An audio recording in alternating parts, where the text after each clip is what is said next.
Okay, we left off where we were establishing some shadow on the left side of our canvas here, and I'm going to pull that same tone, not exactly the same, but maybe get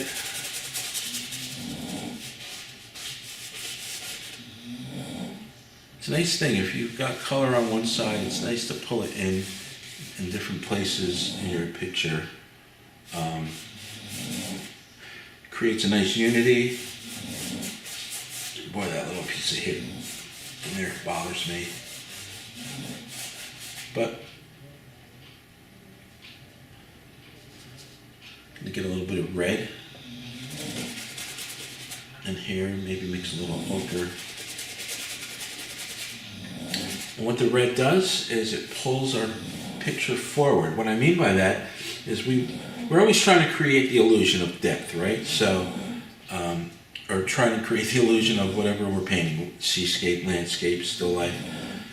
One of the techniques that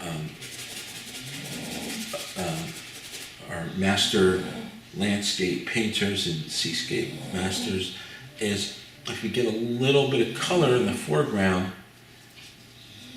it creates the feeling that our picture is going, we're standing here and we're going back. So we would make anything in that distance a little less color, a little bit lighter, and in many instances a little bit more bluer, because that blue sky affects the whole atmosphere, and it's kind of important that we get that up and running. Okay, I don't want to work this too much, just want to get that in. And by the way, this certainly is not going to be just a flat tone, so I'll take some of that color and pull it across.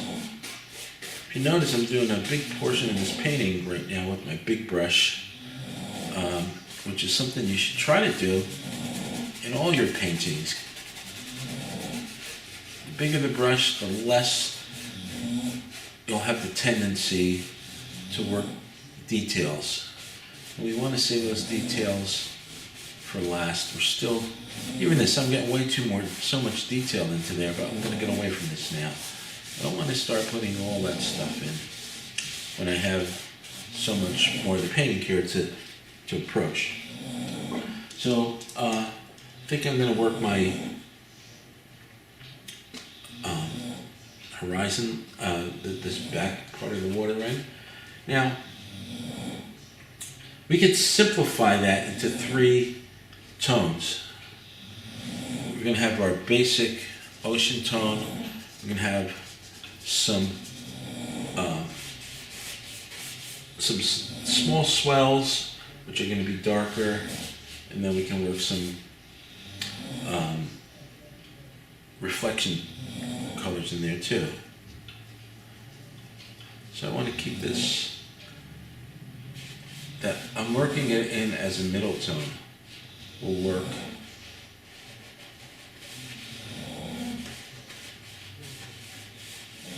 And I'm working it across.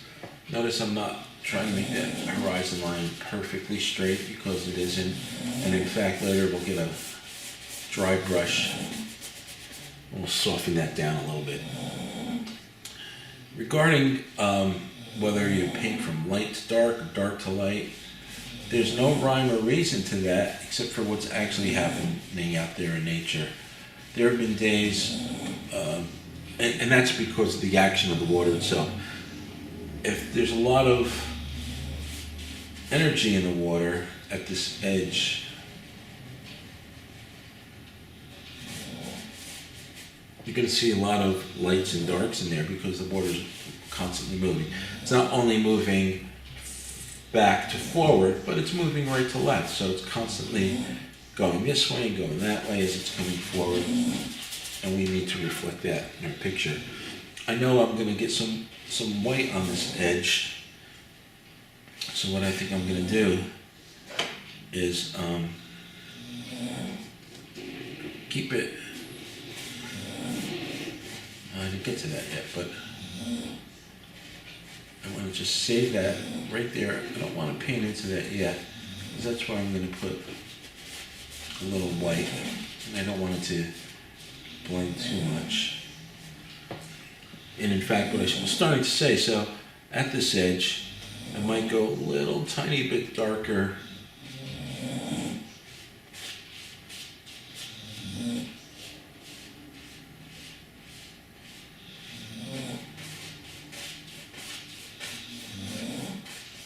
And there's a constant scallop motion to your brush, right? When you get this in, you could keep them short or you could keep them long. But that, just in the simple filling in of this color, will also set up the feeling of the movement of the water. So I'm going to go right up into that edge like that and leave that be. My wave's turning, so light's coming through that. It's generally darker right here at the edge because the water's pretty thick.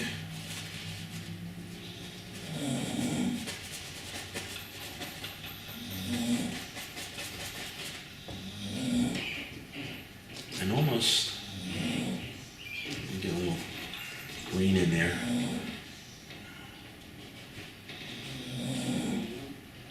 Probably almost be as dark as our rocks later on.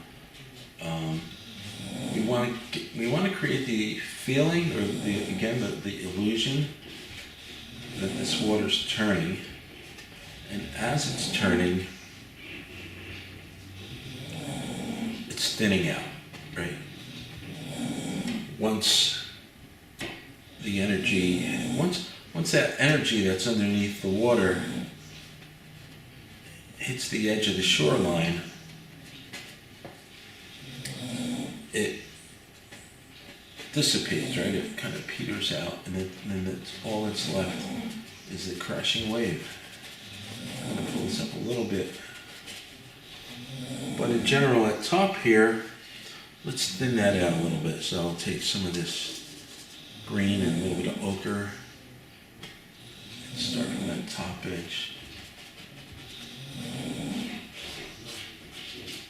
And the reason I'm using ochre, it's kind of a muddy yellow, is what happens is it's picking up as that water's pulling in.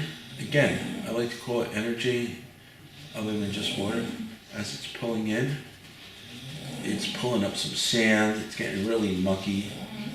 And then when it crashes, it creates all this combination of water, air, and sand, and whatever it brought in from the depth starts to wash out into this foreground. So it's nice to, right, so I can actually even just pull this color in the direction that the water's going.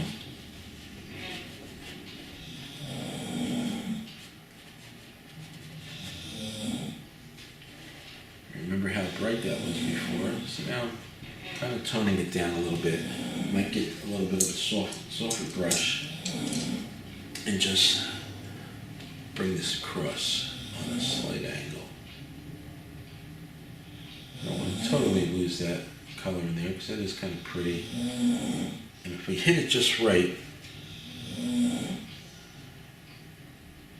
usually right on the edge, it's almost like glass. If we get that just right, we've really succeeded in creating the illusion of water. Okay, I'm gonna pull some of this shadow up. And I am kind of cheating myself here. I still have a lot more structure to build, but I like to play with this stuff. Alright, and that looks pretty good. Well, I have this softer brush, which is a number 2. I don't get into what style of brushes I use, brand, too much, because everybody, you'll find you'll have your own particular something that you like, and sometimes it could be about price. Certainly it is with me because I've burned through a lot of brushes, So I don't like to spend a lot of money on brushes. On the other hand, I don't like to buy brushes that don't get the job done. So this is what's called the silver brush. It is silver white. It's a number 4 flat, and it's gotten a lot of usage. So you can see the edges are kind of broken up, and that does it serves a lot of purposes for me, because sometimes I don't want a real thin flat brush. I want some action. I like it to kind of be unpredictable what it's going to do for me. So I'm just picking up some of that color that I had in there and moving it into my wave, my crashing foam here. Okay,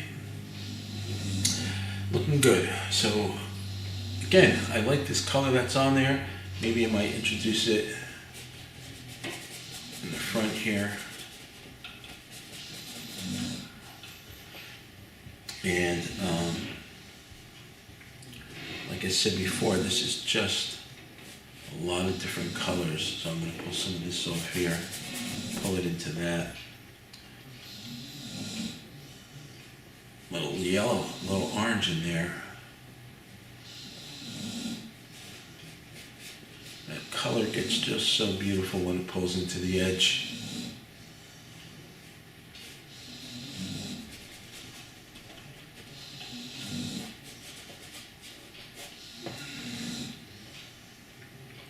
And this is flat water too, so I'm going to just get some of that blue, and I'm just flattening in some areas here. A lot of times I don't know exactly what I'm getting until I put that color on the canvas. So you see I put this in here, it kind of was dark, and I'm just lightening it now. Does two things. One, you don't get caught up spending 5 minutes here mixing a color. And the other thing is, it adds a little spontaneity to your picture. We don't want our, especially seascape, the whole concept of the seascape is movement, that movement of the water to the moving forward towards us. And we want to, one of the ways we can create that feeling is by painting with a little bit more looseness than, say, if we were, certainly then if we were doing a portrait, but if we were doing a still life, you need to get those shapes looking what you're trying to paint. And so this water's pulling up here. This will probably get a little cooler, a little bit more shadow, because that thing's blocking our light.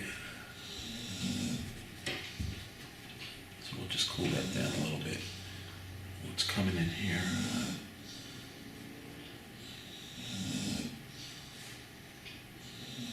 That water's crawling up that edge. Okay. And let that water become part of this. It's coming down from here into that. So I'm going to let those brush strokes determine that. All right, let's go and lay in our big rocks.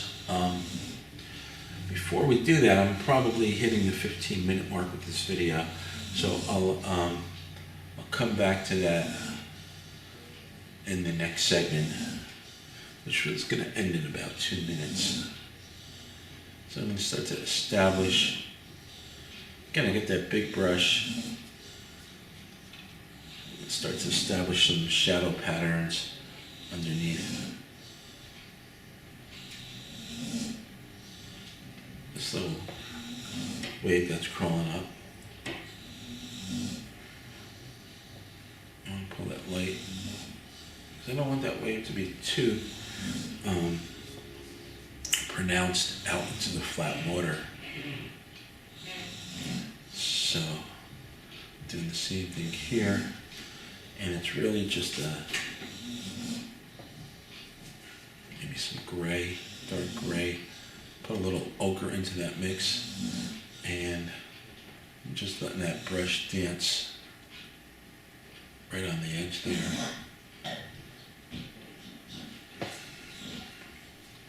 And let's flatten that out, and then we'll call it a segment.